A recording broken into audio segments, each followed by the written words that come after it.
तर मनोज जरांगेंना आज रुग्णालयातून डिस्चार्ज देण्यात येणार आहे। या पार्श्वभूमीवर रुग्णालय परिसरात प्रचंड असा पोलीस बंदोबस्त ठेवण्यात आलेला आहे। सोबतच संभाजीनगरहून अंतरवालीपर्यंत जाताना संभाजीनगर शहर हद्दीत 15 ठिकाणी पोलीस पॉइंट्स लावण्यात आलेले आहेत। जरांगेंना वाढता पाठिंबा बघता पोलिसांनी चोख पहारा ठेवलेला आहे।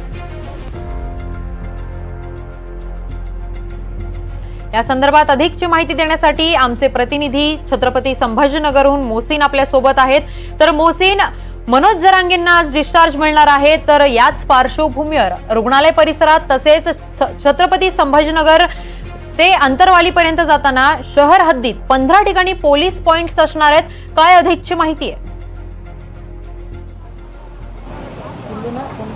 नक्कीच किरण, गेल्या काही दिवसांपासून जे आहे तर मनोज जरांगे यांच्यावर छत्रपती संभाजीनगरच्या गॅलेक्सी रुग्णालयात उपचार सुरू होते, मात्र आज त्यांना सुट्टी होते। मात्र मागील काही दिवसांपासून आपण जर बघितलं लोकसभा निवडणुकीनंतर ज्या घडामोडी घडल्या, तसेच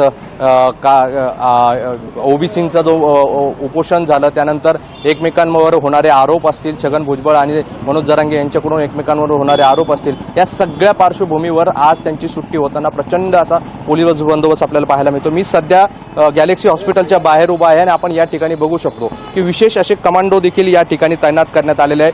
सोबत स्थानिक पोलीस असतील, गुन्हे शाखेचे कर्मचारी असतील, असे सर्व पोलीस अधिकारी या ठिकाणी आपल्याला पाहायला मिळतात। आणि हे पोलीस जे आहे तर संभाजीनगरमधून मनोज जरांगे शहराच्या बाहेर पर्यंत त्यांना पोलीस बंदोबस्त पुरवला जाणार आहे। विशेष म्हणजे एक नव्हे तर 15 ठिकाणी असे पोलीस पॉइंट देखील तैनात करण्यात आले आहेत, ज्या ठिकाणून मनोज जरांगे जालन्याच्या दिशेने जाणार आहे। त्यामुळे एकंदरीत आपण जर पाहिलं तर मनोज जरांगे यांच्या अंतरवालीचा जो दौरा आहे ते आज जे जाणार आहे त्यासाठी प्रचंड असा पोलीस बंदोबस्त या ठिकाणी पाहायला मिळतोय आणि त्या सगळी खबरदारी जी आहे तर पोलिसांकडून घेण्यात येत आहे। कालच ज्यांनी मनोज जरांगे यांच्या आंदोलनाला विरोध केला होता, ते अंतरवालीत उपोषण करू नये म्हणून जिल्हाधिकाऱ्यांना पत्र दिलं होतं, त्यांना काळं फासण्यात आलं होतं। या सगळ्या घडामोडी पाहता आज मनोज जरांगे यांच्या अंतरवाली दौऱ्यासाठी प्रचंड असा पोलीस बंदोबस्त तैनात करण्यात आला आहे। किरण, अगदीच मोहसिन, धन्यवाद तुम्ही दिलेल्या या सविस्तर माहितीसाठी।